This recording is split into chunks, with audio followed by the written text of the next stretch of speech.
Bueno, buenos días, ¿cómo están?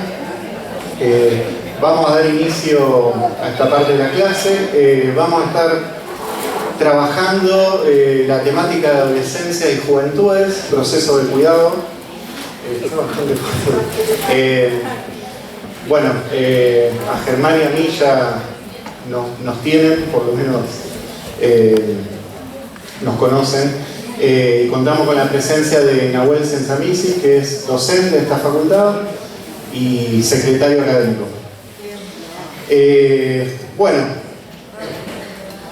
seguimos trabajando la unidad 3, que ya hace varias clases que estuvimos trabajando, abordándolo de distintas maneras. La unidad que trabajamos justamente infancias y adolescencia. En relación a las adolescencias y juventudes, que es la temática de hoy, no sé si un poquito más de cable.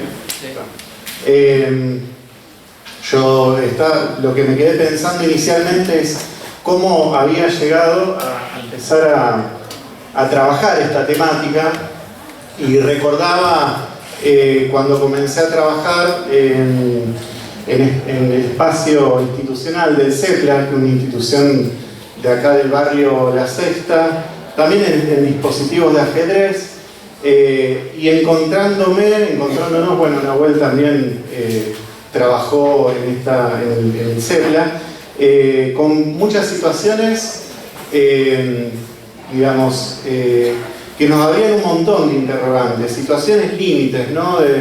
de adolescentes que generaban grupalidad y situaciones muy disruptivas en la institución, y nos empezamos a hacer preguntas, ¿no? ¿Por qué será que están pasando estas cosas? ¿Por qué hacen lo que están haciendo? ¿Por qué hay momentos en los cuales, no sé, había momentos de mucha agresividad entre ellos, también con los niños? Y nos empezamos a hacer preguntas, ¿no? ¿Por qué, digamos, de qué se tratará esto? ¿Será que vivieron infancias difíciles en marcos de violencias y lo están reproduciendo de alguna manera en este ámbito institucional? Bueno, podía ser una posibilidad, pero nos pareció una respuesta bastante rápida, bastante lineal. Es importante poder pensar que muchas veces las respuestas o las ideas que uno con las cuales llega a trabajar, muchas veces no están pensadas, no están problematizadas. Son cuestiones que tal vez incorporamos porque circulan, ya sea mediáticamente, ya sea en las redes, ya sea en la cultura misma. El problema es cuando esas ideas, digamos, que no hemos problematizado, con esas ideas ponemos, digamos, se ponen a jugar en el trabajo con otros, ¿no? Entonces, se ponen a jugar en el lazo con otro, haciendo lecturas apresuradas, que creemos que las tenemos pensadas, pero no nos hemos detenido a reflexionar. Yo recordaba el ejemplo de Camilo Blajakis, que fue un escritor que estuvo detenido cuando era joven, y estando detenido él estaba leyendo algunas cosas y tiene la idea de ser poeta, ¿no? de dedicarse a escribir, a hacer poesía, y tiene entrevistas con una psicóloga, un trabajador social de la cárcel, y cuando le plantea esta proyección que tenía para su futuro, le dicen que eso no era posible, que él tenía que dedicarse a ser albañil o a ser pintor, algo más realista. Por suerte se encontró con otra persona que trabajaba ahí en la cárcel, que le empezó a pasar libros de filosofía, libros de historia, libros de literatura. Digamos, se generó un vínculo ahí muy interesante que, bueno, Camilo Blajakis hoy se nombra como César González, ha escrito numerosos libros, tiene inclusive ha hecho películas. Hace poco publicó un libro sobre las infancias, digamos, hubo una apuesta ahí muy interesante que nos lleva a poder pensar algunas cuestiones que vamos a tratar de ir situando. Entonces, a partir de esta práctica que les decía que íbamos desarrollando en el CEPLA, en distintos espacios, nos pusimos a investigar, a abrir preguntas, a trabajar, a leer, a discutir qué era lo que estaba pasando, ¿no?, en este espacio.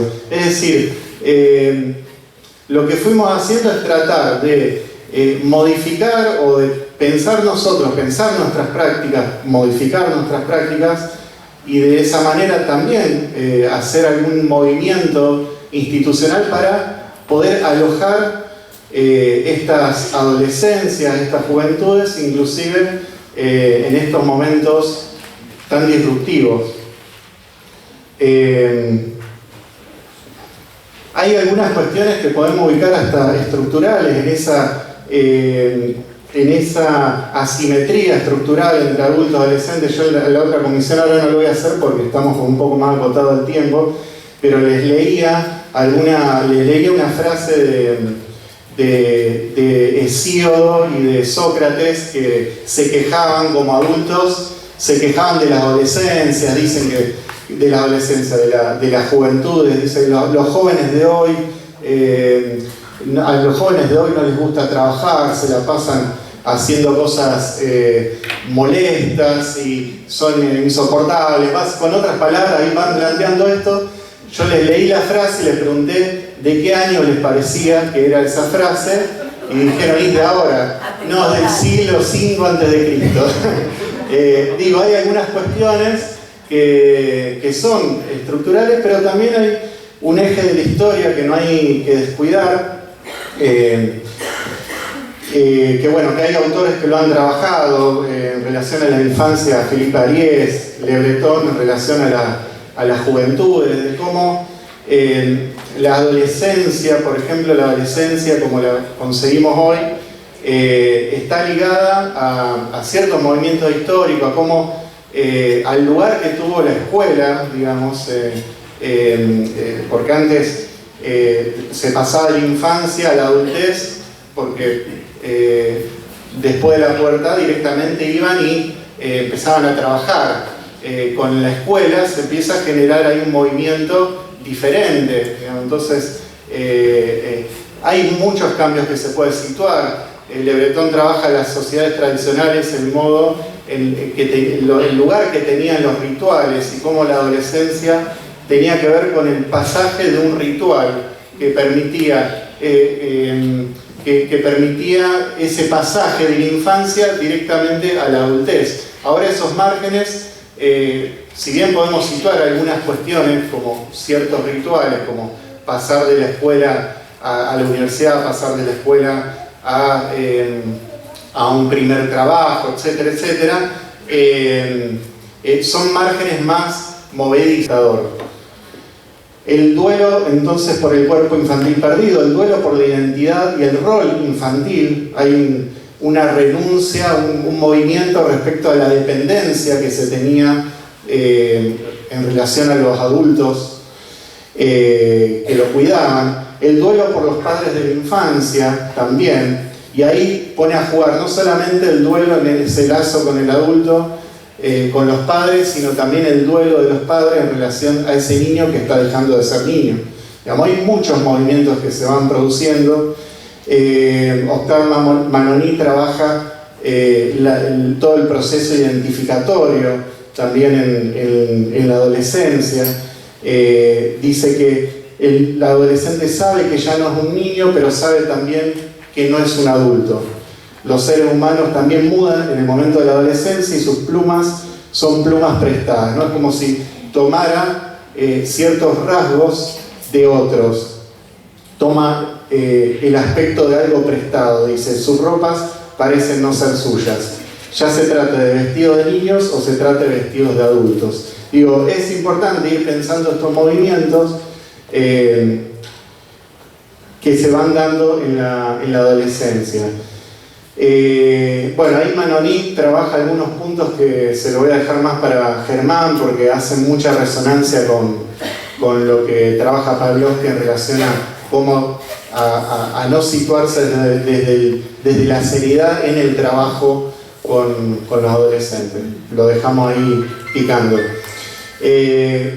Otro de los autores que trabajó mucho respecto a la adolescencia es Winnicott, que plantea que la cura de la adolescencia es el tiempo, es decir, hay que introducir algo del orden de la espera,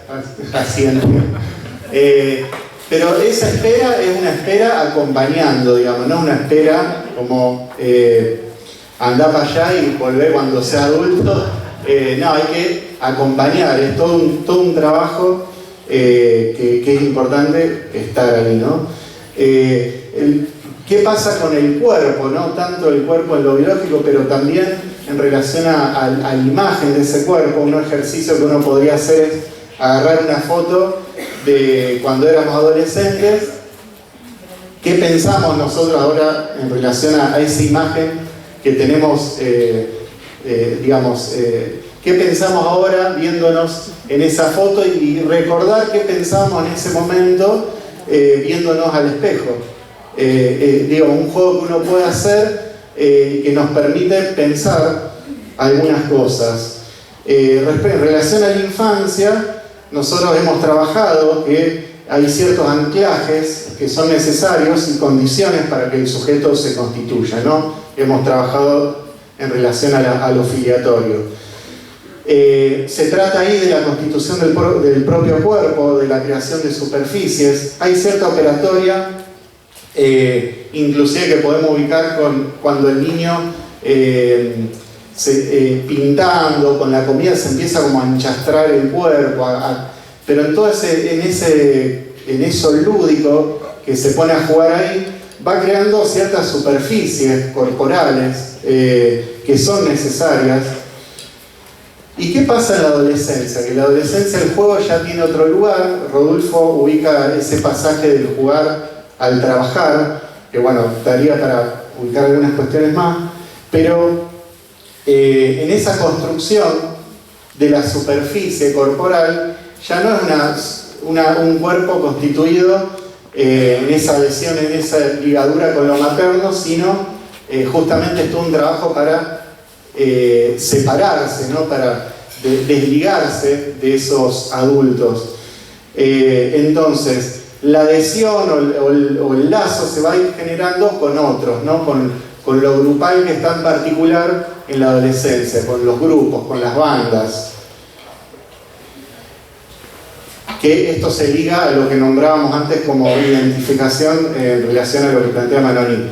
Inclusive, esto que decíamos del enchastre en el niño ya no se da de la misma manera, pero sí uno puede ubicar que la suciedad en algún momento puede tener algún lugar. No se enchastran con comida en la cara, pero por ejemplo no se bañan, no quieren lavar la ropa. Esa ropa es como que tiene el lugar de uniforme, ¿no? Como una especie de uniforme que busca unificar algo de ese cuerpo, que es un cuerpo que está mutándose. Dolto habla de cierto caparazón que es necesario que se constituya en ese momento. Esa imagen ya no tan unificada no devuelve la imagen ajustada que tenía cuando eran niños, y tampoco tal vez la imagen que se representaba que iba a tener, cómo alojar esa especie de desfasaje, cómo acompañar. Bien, me voy salteando. A ver cómo estoy con el tiempo, mal. Hay todo un movimiento también de separación en relación a los adultos, que es todo un trabajo, insisto con esta idea de acompañar,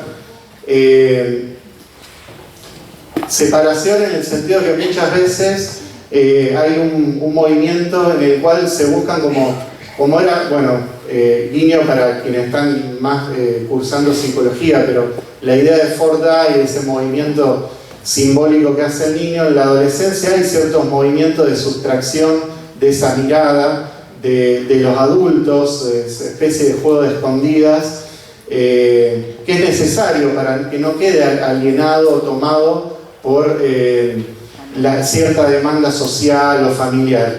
Pero bueno, siempre acompañar y hablar con los adolescentes para que esos movimientos que son necesarios no lo dejen a la deriva. El lugar de la escucha, ustedes recuerdan la clase pasada que Sandra Gerlero y Ana Bloch trabajaron los lineamientos para una primera escucha, es decir, en todas las instituciones es necesario que se escuche a los adolescentes. Inventemos lo que inventemos, trabaje quien trabaje, cuando ubicamos que un adolescente necesita hablar, que pueda hablar, que todos los adolescentes tengan esos espacios, es prioridad. Digamos, una escucha que muchas veces es una demanda del adolescente y veces que nosotros tenemos que movernos para construir ese espacio, para generar un vínculo y que el adolescente pueda soltarse a decir algo de lo que está pasando, de lo que le pasa, de lo que quiere, etc. Hay un acompañamiento, a veces que uno va y no quieren hablar, bueno, llevar un objeto, yo me acuerdo de ir con un diario, ir con una revista, jugar a la pelota, etc. Voy a saltear algunos ejemplos porque...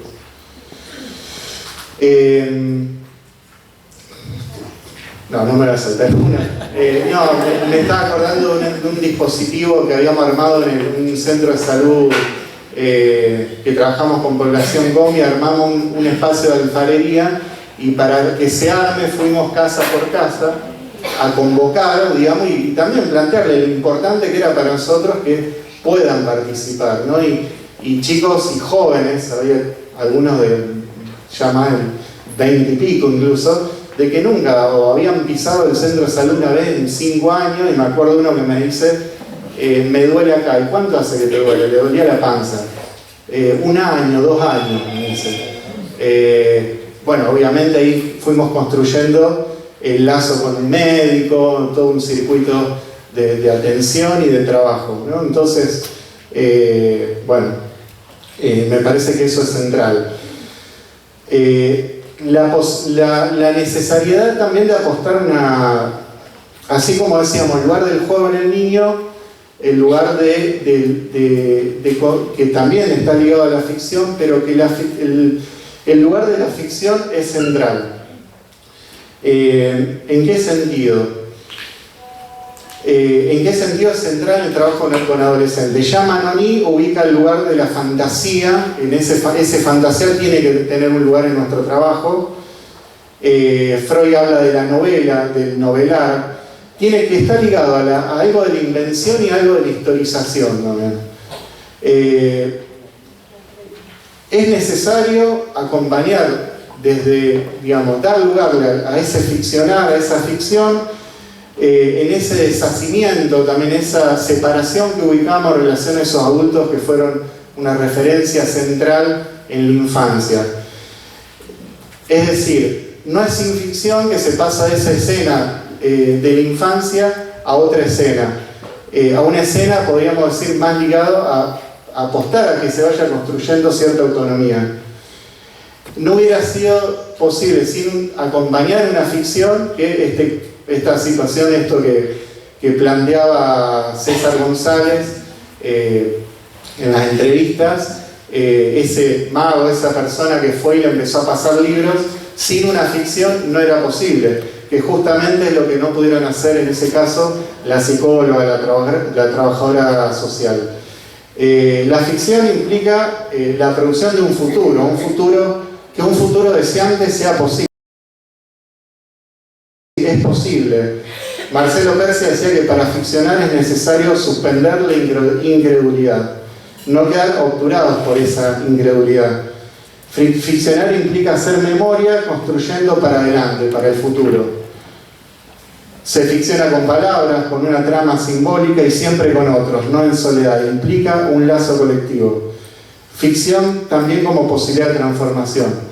Y lo veo a Maris, me acuerdo que justamente esta idea de ficción nos conecta a la clase que habías dado, digamos, el año pasado, ¿no? Que habías trabajado de lleno esa idea. Ficción también como posibilidad de transformación, y yo ubico ahí la importancia de por ejemplo, de los centros de estudiantes en las escuelas, digamos. Esas inscripciones institucionales, esos espacios son fundamentales para que tenga un lugar su palabra, que puedan producir, que puedan inventar, que se puedan pelear, que puedan discutir entre ellos, con los docentes, etc. Fundamental. Trimboli, un historiador, retomaba a un escritor español, Rafael Barret, en donde describe la situación de los niños posguerra del Paraguay, y decía una frase, ¿no? Después de la guerra, ese hecho tan traumático socialmente, ¿qué pasaba con los niños después de la guerra? Decía, estos niños han nacido viejos, han heredado el desdén y el escepticismo resignado de tantas generaciones defraudadas y oprimidas. Entonces, es posible que el desdén, que el escepticismo se transmita de una generación a otra. Y nos podemos preguntar hoy qué es lo que estamos transmitiendo a nosotros, a los niños y a los adolescentes. Para mí una pregunta clave. Y ahí Winnicott plantea que el adulto no tiene que abdicar de su función, es decir, no tiene que correrse de su función, pase lo que pase con ese adolescente, haga lo que haga, no correrse de esa función de acompañarlo, de estar ahí, ¿no? Que no renuncie en esa, tomamos el título de la clase, de esa posición, de ese proceso de cuidado hacia el adolescente. ¿Por qué? Porque la apuesta es justamente, cierro con esto por tiempo, es que en ese proceso de separación, ¿no?, de la infancia, todo ese proceso adolescente, del adolescente, del joven, ¿no?, que es un proceso también de separación, de movimiento, de conmoción, de metamorfosis, de todas las palabras que uno pueda pensar, que en esa separación, que sea una separación con marcas filiatorias, ¿no? Que no quede en que no sea una separación, pero no una ruptura, ¿no? Que no quede en un intemperie, que no quede en el desamparo. Bueno, para eso tenemos que trabajar mucho, en el situación por situación, singularidad por singularidad, también pelear porque haya políticas públicas, políticas de inclusión, etc. Bueno, terminaría ahí para quedar bien.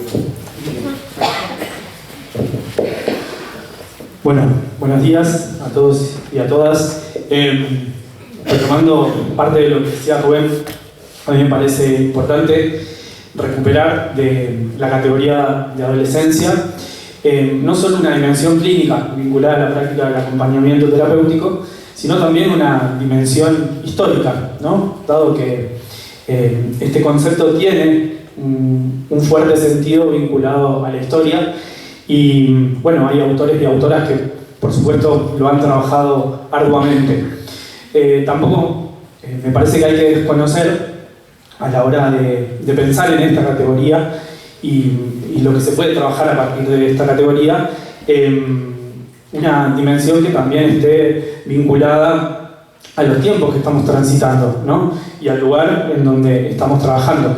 Desde ya que no va a ser lo mismo pensar en las adolescencias o en la adolescencia en Occidente o en Oriente, por ejemplo, o pensar en la adolescencia en el siglo pasado, 20 años atrás, 30 años atrás, por supuesto teniendo en cuenta, ¿no?, que a la hora de pensar en esto hay una cuestión que de alguna manera es inclaudicable, podríamos decir, y que tiene que ver con el síntoma, ¿no?, con aquello que podemos suponer que es lo más singular y propio de un sujeto.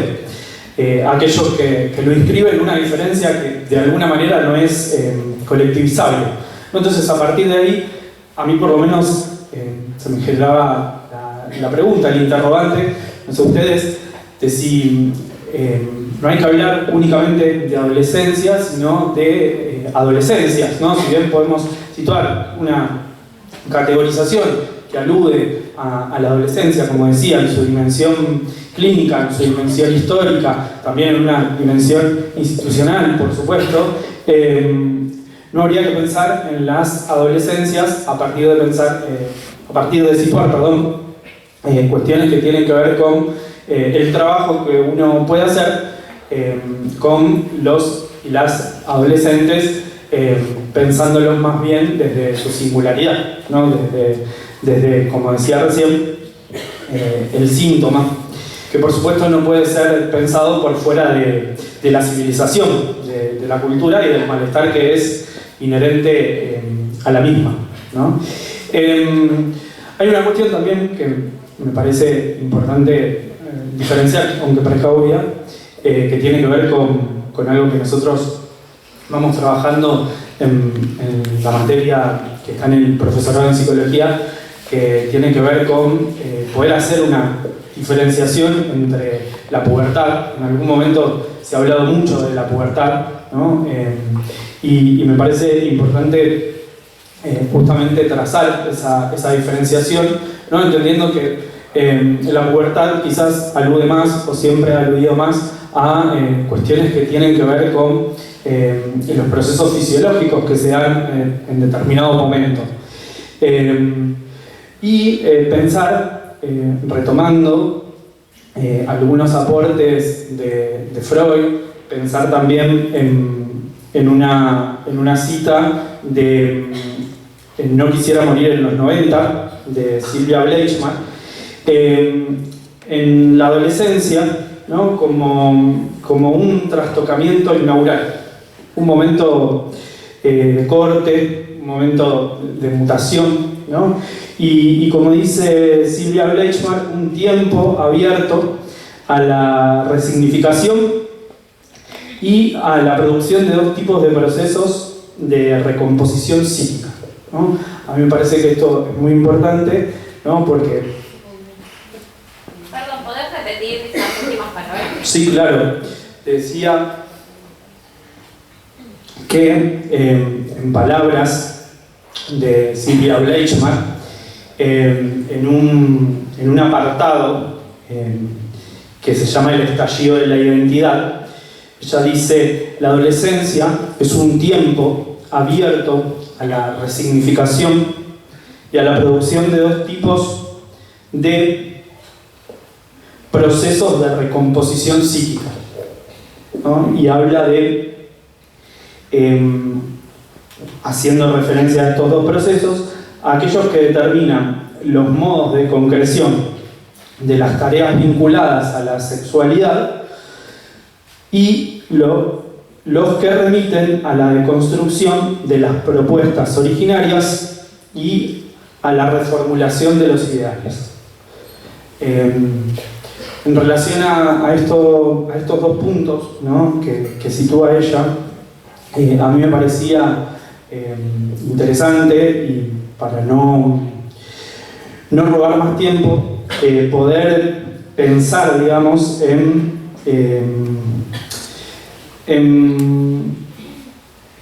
tres cuestiones que nos permite de alguna manera agrupar el trabajo con adolescentes desde ciertas categorías, ¿no?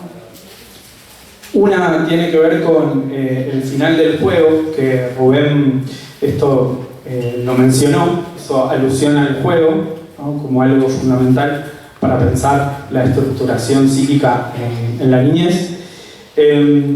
Otro refiere a las iniciaciones y otro refiere a los horizontes de riesgo.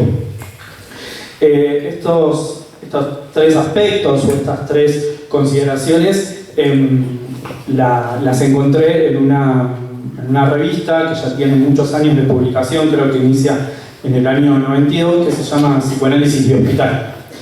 Y quien compila esa revista, que es Mario Pujol, Allí sitúa, ¿no?, estos tres aspectos para trabajar cuestiones estructurales vinculadas a la adolescencia. Y bueno, justamente cuando alude al final del juego, lo que dice es que se trata, entre otras cosas, del cambio de estatuto de la fantasía, ¿no? Como decíamos en la comisión, digamos, donde estuvimos anteriormente, obviamente que cuando uno piensa en el final del juego, en la adolescencia, no necesariamente está pensando que se deja de jugar, ¿no? Pero justamente el juego como tal deja de tener la importancia o deja de tener la relevancia que tenía en la niñez, ¿no? Y deja de tener justamente el estatuto de fantasía. Después, en el otro aspecto, digamos, el de las iniciaciones, ahí hay cuestiones que hacen referencia a un nuevo comienzo, a este despertar sexual que se presenta muchas veces como disruptivo, como un estallido, como algo que genera mucha sorpresa tanto en quien está transitando la adolescencia como en los padres, por supuesto.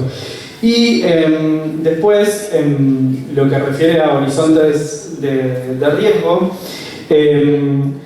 lo que se trabaja particularmente en esta revista que les mencionaba son situaciones que tienen que ver más con el límite, situaciones que tienen que ver más con acontecimientos que uno supone que no son de los más habituales, ¿no? Se trabaja con adolescentes que padecen de trastornos alimenticios, adolescentes que han tenido intentos de suicidio, entre otras cuestiones, y bueno, en líneas muy generales, lo que allí sitúa este autor es que no hay, de alguna manera, resguardos simbólicos suficientes, ¿no?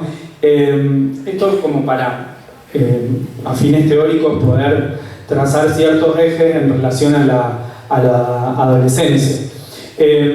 Después, y para cerrar, me parece muy importante que, en la medida de lo posible, dado que acá los recorridos de seguro son muy heterogéneos, se puedan recuperar las experiencias. A mí me parece que también lo que uno puede decir, en este caso, acerca de la adolescencia, también de seguro sea a partir de las experiencias que uno ha tenido en la práctica del acompañamiento terapéutico, oficiando de enfermero, enfermera, cuidador, cuidadora, psicólogo, psicóloga, en el trabajo con adolescentes, ¿no? Y que eso, por supuesto, es muy valioso, es, como decía recién, necesario de recuperarse, ¿no? Porque permite justamente entrecruzar lo que uno puede leer de otros autores y autoras con las prácticas propias, ¿no? Las prácticas, en este caso, de ustedes. Y para cerrar, algo que no mencioné, que me parece que también es muy importante, es que si bien uno puede ir estableciendo ciertas particularidades en relación a el trabajo con adolescentes, algo que conversábamos en la comisión anterior, es que no se trata de una especialidad, ¿no? Sino más bien de una especificidad. Y bueno, cuán importante es remarcar eso, nomás porque sé que estamos muy acotados de tiempo. Bueno, perdón.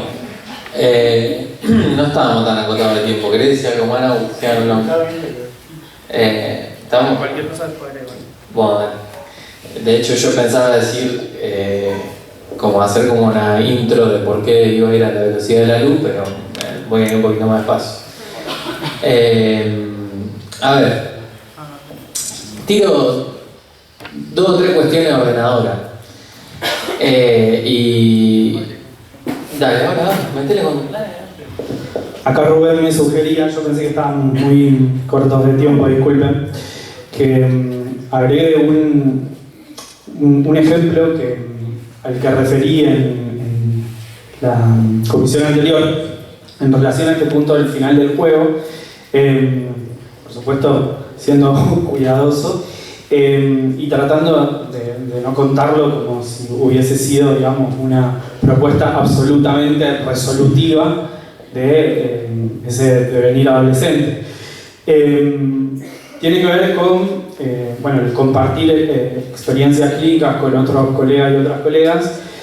Como bien decía Rubén antes, nosotros hemos trabajado en una institución y creo que una de las mayores dificultades que tuvimos a la hora de pensar en propuestas, en estrategias, en intervenciones, bueno, justamente las adolescencias no estaban excedidas de eso. Quiero decir, una población quizás con la que se nos presentan grandes dificultades a la hora de pensar lineamientos, justamente es con las adolescencias. Y en ese sentido hay dos cuestiones que quisiera mencionar. Una que tiene que ver con bueno, una situación que, digamos, a partir de esa situación en particular y a partir de supervisar esa situación en particular como equipo, porque si hay algo que resulta fundamental en el trabajo y en la práctica del acompañamiento terapéutico es la supervisión y el intercambio con otros, nosotros pudimos construir un dispositivo que en un primer momento quizás estaba pensado para una adolescente y terminó siendo una propuesta que alojó a un montón de otros adolescentes y otras adolescentes. Y después la otra experiencia tiene que ver con poder no desesperarse ante, digamos, la situación en la que uno se encuentra y poder ser respetuoso con los tiempos, ¿no? Uno supone muchas veces que cuanto más rápida sea la dirección de la cura, por decirlo de alguna manera, más efectiva va a serlo, ¿no? Lamentablemente uno incurre en esos errores.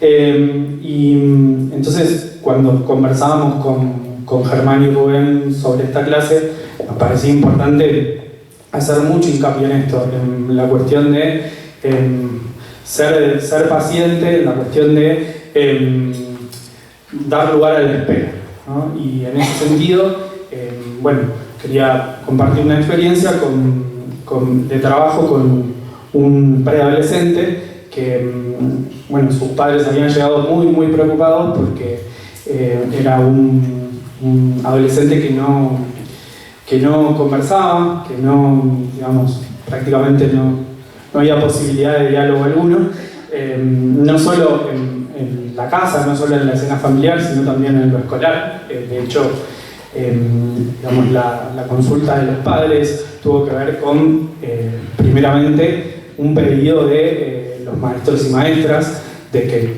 digamos, más que un pedido, una preocupación. Y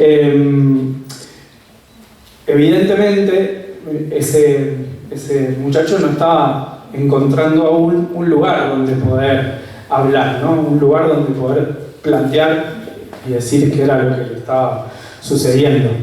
Y en una de las conversaciones, que eran conversaciones muy breves, muy acotadas, monosilábicas, me atrevería a decir, ¿no? Era pregunta, la respuesta era sí, no, un gesto con la cara, ¿no? O con el cuerpo, surge, digamos, el interés por la música.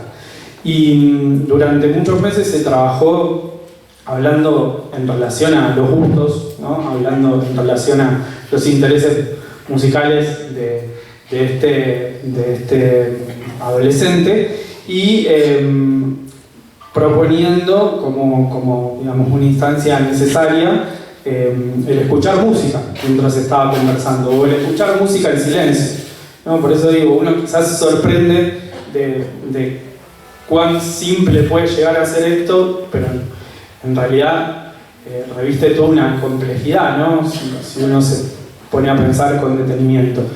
Y bueno, desde ya que generó efectos, desde ya que generó consecuencias, que años después, hoy siendo ya un joven, hablamos acerca de sus inicios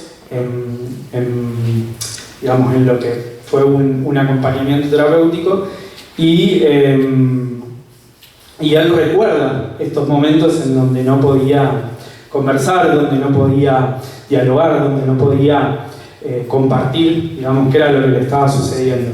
Entonces me parece que en estas cuestiones que parecen tan sencillas, tan cotidianas, tan del día a día, está también lo que tenemos que recuperar, lo que tenemos que trabajar, sobre lo que tenemos que conversar. Y obviamente que como esta viñeta hay muchas más que se podrían compartir, no solo yo, sino también Germán, Rubén o cualquiera de ustedes. Yo creo que lo valioso, como decía antes, está en poder pensar que en eso que parecía tan simple, como dije recién, tan de lo cotidiano, hay digamos, una complejidad que necesita ser compartida, que necesita ser analizada y que necesita ser, digamos, trabajada a partir del intercambio, ¿no? Bueno, eso. Bueno, Rubén, una menos cuánto tengo que... Menos 3 minutos o menos 4. Menos 5 minutos. Bueno, se cambia la estrategia, es una picardía, pero si fueron haciendo anotaciones, rastreen las anotaciones, porque tienen un camino cada uno de los conceptos, o sea, métanle por ahí. Este es el segundo tiempo, así que cambiamos de estrategia. Vamos a ir como con toda la carne al asador, al ataque. Entonces, una cosa, ¿vieron que al final de la película hay un bonus track? Los que se van, se la pierden y después le preguntan al otro, el otro no lo puede contar bien, así que quédense hasta el final. Si no se tienen que tomar un colectivo y eso, quédense. Y si no, bueno, váyanse, no pasa nada. Nada, esto, a los fines organizativos, para que sea lo más fácil de seguir posible, y bueno, lo que quede, queda, no pasa nada. Queda un resto ahí dando vueltas, no pasa nada. Yo pensaba, todo lo que tengo para decirles, lo mismo allá en el primer tiempo, cómo lo relaciono con la adolescencia, porque puede ser aplicable a todo lo que yo tengo ganas, o a toda la franja etaria.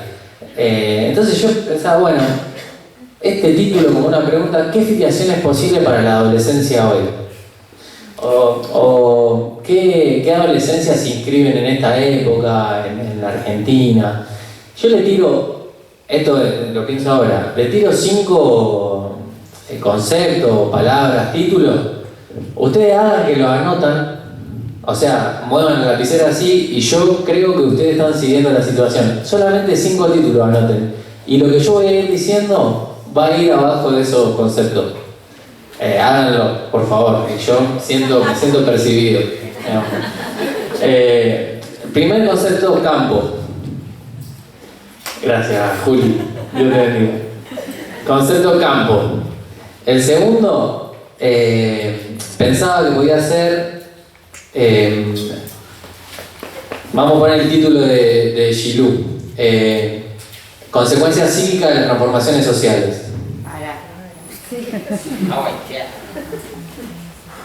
Grabar, ¿vale?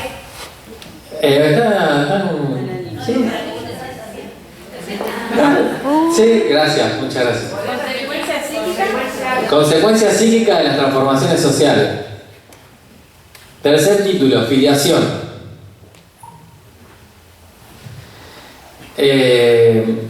Cuarto título, actitud. Bueno, y ahí le metemos con todo. Mi intención, yo tengo como esto lo decía en el primer tiempo, tengo como una especie de necesidad de que se piense en continuidad. O sea, esta clase se piensa en continuidad con la anterior. Nosotros venimos hace un tiempo invitando, convocando a instituciones, a trabajadores de esas instituciones, a dispositivos.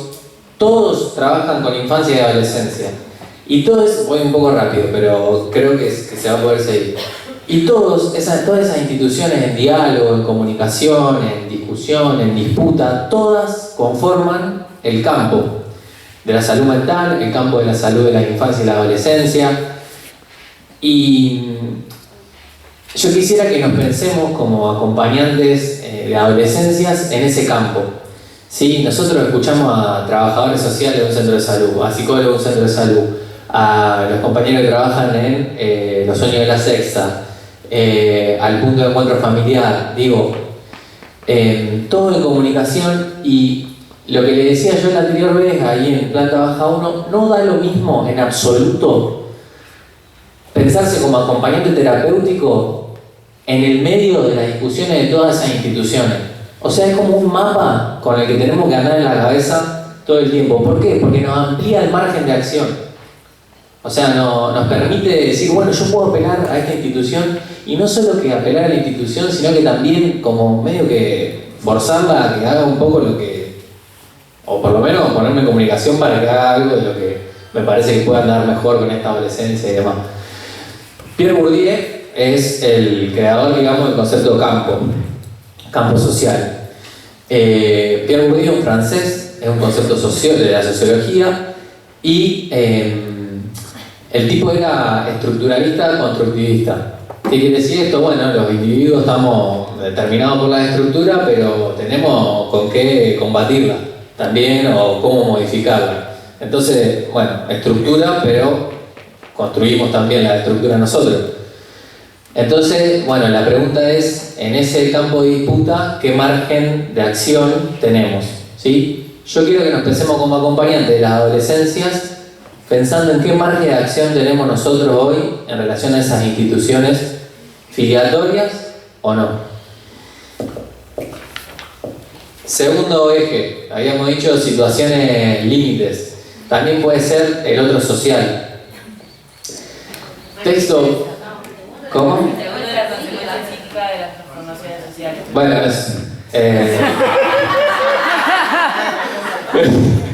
o sea, es lo mismo, todo lo mismo. Nada, esto.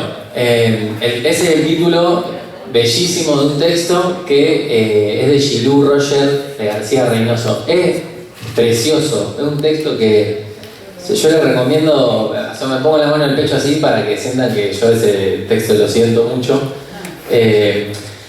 Porque Gilou dice, estamos acostumbrados a pensar la ética de lo posible. Y dice, también podemos trabajar en situaciones límite. Y la verdad que las situaciones límite hoy cada vez son más por los determinantes que hacen a la salud mental. O sea, lo trabajamos en la ley de salud mental, los procesos de salud están determinados por un montón de cuestiones, hoy esas cuestiones están recrudecidas.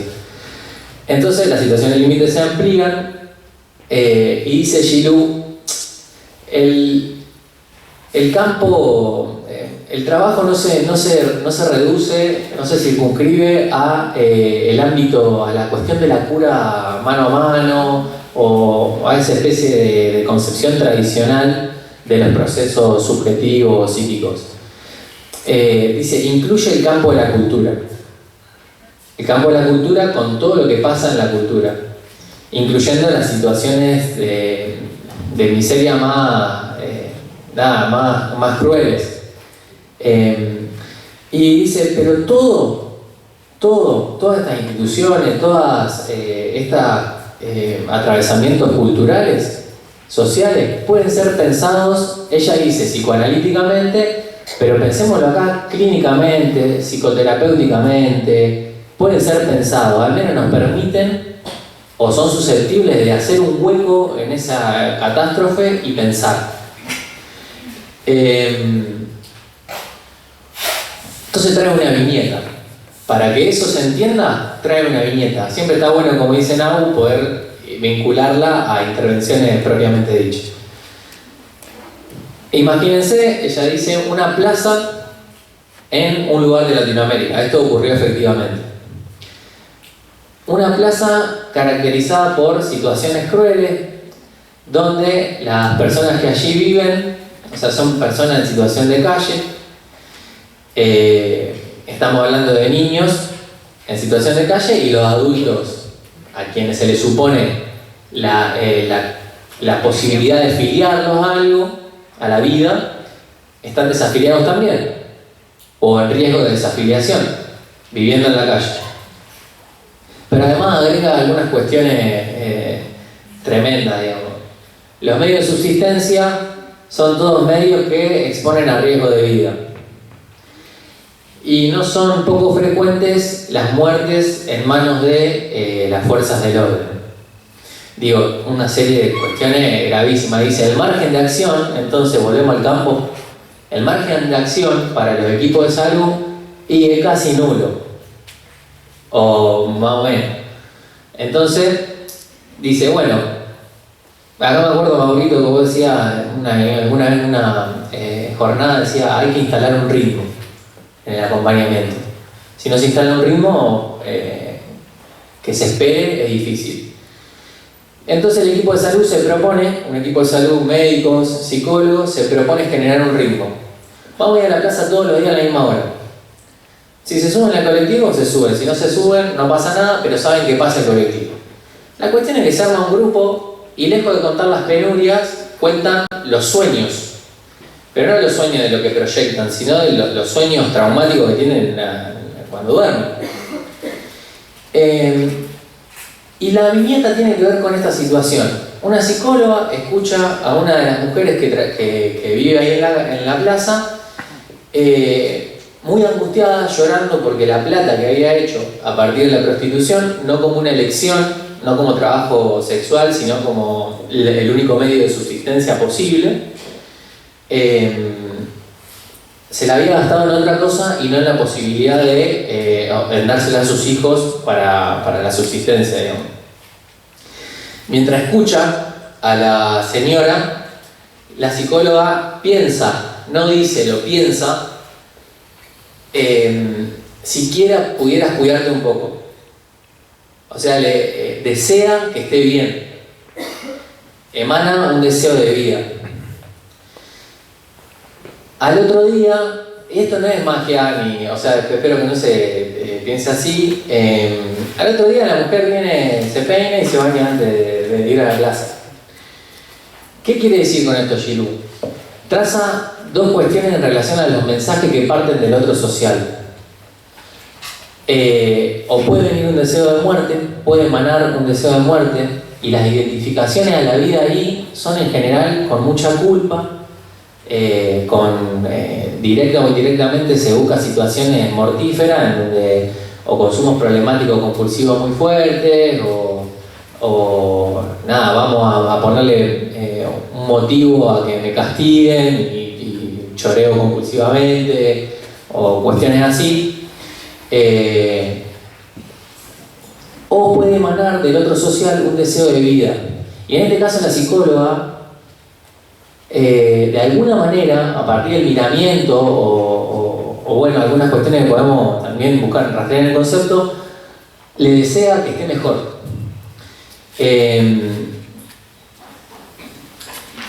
Lo que decíamos en la anterior comisión, voy a ir un toque más rápido. Para hablar necesitamos que el otro desee que hablemos, o sea, le tenemos que suponer que nuestra mamá, nuestro papá, nuestro tío, lo que sea, quiere que hablemos con él. Entonces, bueno, algo de la posibilidad de hablar surge. Lo mismo con la vida y con la posibilidad de filiarse a una genealogía. Concepto de filiación. Tiro 2. Ana Bloch, una docente que vino, en uno de sus textos, dice que la filiación es un proceso simbólico que inscribe al sujeto en una genealogía. Esto del árbol genealógico, bueno, los antepasados, los que vienen, digo, situarse en una cadena. Nosotros decimos que es un lazo, y lo pensamos como un lazo político comunitario, le podemos llamar lazo social, en fin. Otro autor, David Creces, el sujeto no viene si no hay otro que lo nombre. Bueno, lo mismo. Pero nosotros cuando lo llevamos a la intervención con numerosidades, trayendo a Fernando Ulloa, que no lo dejamos tranquilo, siempre lo convocamos.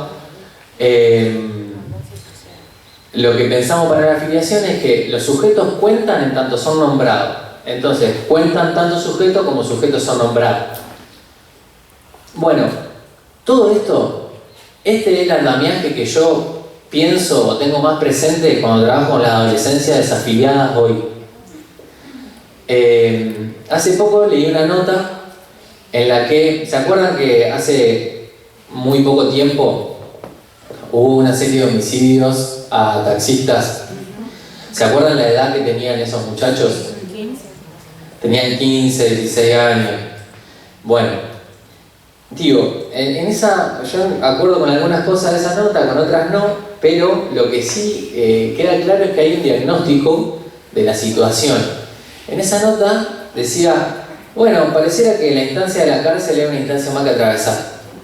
Porque es una afiliación, digamos, a la vida, ¿no? O sea, ocurre psíquicamente.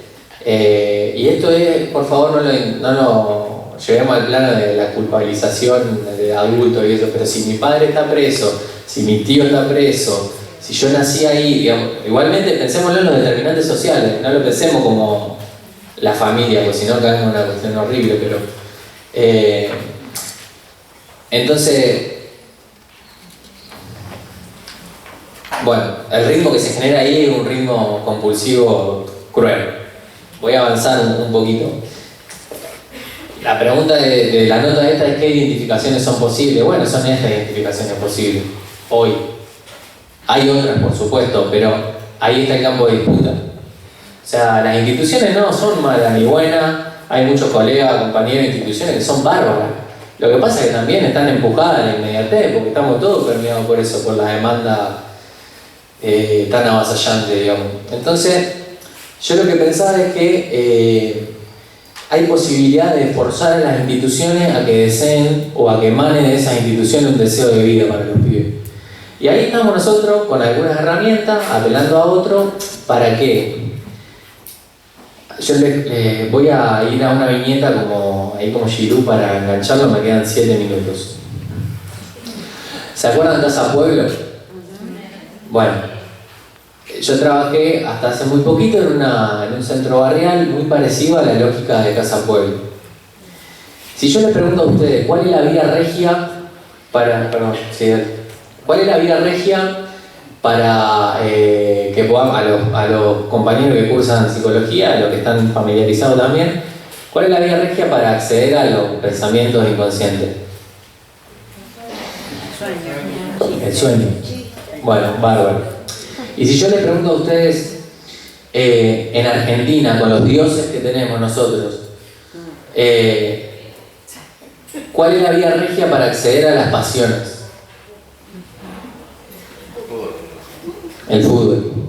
Entonces, la cuestión es, entre tanta desafiliación, cómo nosotros, y esta estamos en la actitud ya, en el último, creo que era el último, cómo nosotros hacemos para tironear de los intereses posibles y filiar o contribuir a la trama filiatoria de los pibes y las pibas.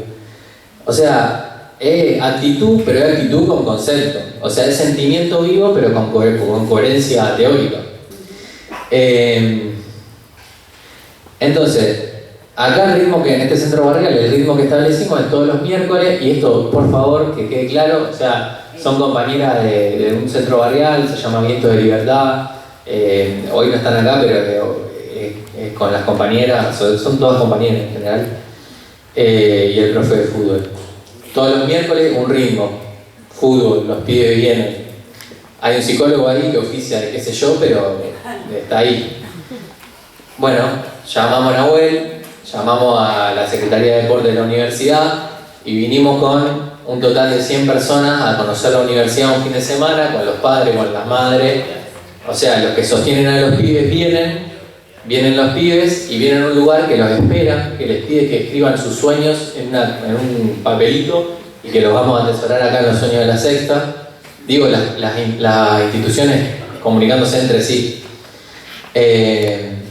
Y los pibes juegan ahí en la cancha, Gaby estuvo... La camiseta de la Palma. Trajimos eso, bárbaro, es verdad. Trajimos las camisetas de la facultad que usamos nosotros en el equipo de fútbol y se las pusimos a los pibes. O sea, los pibes jugando, representando a la universidad, si querés. Entonces, bueno, avanzo. Quedan 4 minutos. Agrego un título más, 3 tiempos de la intervención. Diagnóstico, intervención, lectura de los defectos. No puedo. 3 tiempos de la intervención. Diagnóstico, intervención, lectura de los defectos. Pibes desafiliados o con riesgo de desafiliación, estos pibes no estaban caídos. Apasionados por el fútbol. Bueno, venimos a un lugar, a una institución que en teoría, en los papeles, permite proyectarnos a futuro, estudiando. Le decimos que es pública, que es gratuita, que los espera, que ese día que vinieron de vino pública efectivamente, porque si no es estatal y esa diferencia nosotros la solemos sostener. Y bueno, hacen esto de los papelitos, los sueños y demás. Pero la intervención tiene sus efectos. Los pibes después nos referencian ante una fiebre. Porque le da vergüenza ir al centro de salud. Y vamos al centro de salud y el psicólogo, la médica clínica que los espera, cuando llega levantan los brazos. Llegaste, qué bueno que viniste. O sea, parece, no quisiera que, como parece color de rosa, no es así en absoluto, pero no es menor, está bueno. Bueno, para todo eso hay que tener una actitud. Para mí, cuando se trata de adolescencia, hay que tener una actitud. Y yo ahora, en estos últimos 3 minutos que quedan, quisiera leerles, este librito me lo prestó un compañero, se llama Adolescencia y Mitos, o Mito y Adolescencia y Mito, y es de Tato Pavlovsky. Y dice contraindicaciones para ser terapeuta de adolescentes. Yo le agregué esto de contraindicaciones, pero indicaciones también. Y la primera contraindicación que dice Tato es no ser tonto. O sea, dice que eso elimina de entrada a cualquiera que quiera trabajar con adolescencia. No tener humor también. O sea, está prohibido ser solemne.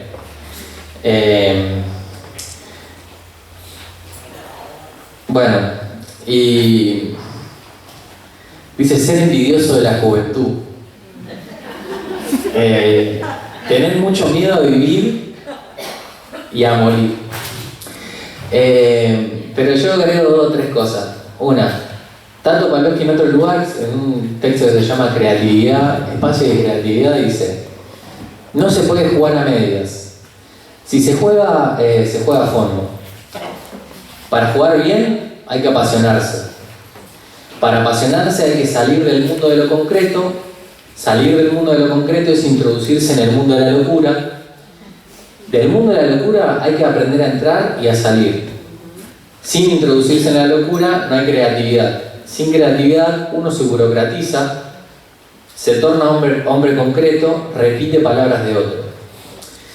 Yo, esto ya termino, 1 minuto y medio. ¿Cuál es la escena o las 2 escenas más importantes o que ustedes se recuerden de El secreto de sus ojos? Cuando le dice que no lo habla. Esa es una, de verdad. La otra si no la digo yo, pero alguien... Hay una que tiene que ver con el fútbol y la pasión del fútbol. La de la pasión. O sea, entonces, la pasión nos puede conducir a generar cosas interesantes. O sea, la pasión del fútbol. Armamos algo, una escena posible, filiatoria si querés, en el mejor de los casos. Pero también la pasión nos puede hacer cometer errores, como que nos agarre la policía cuando cometemos un crimen. Entonces, antídoto para las pasiones equivocadas: pasión y formación, pasión y supervisión, pasión y retrabajo con colegas, pasión, si pueden y quieren, pasión y análisis, para no equivocar con nuestros propios fantasmas. Bueno, 5. Estamos. No sé,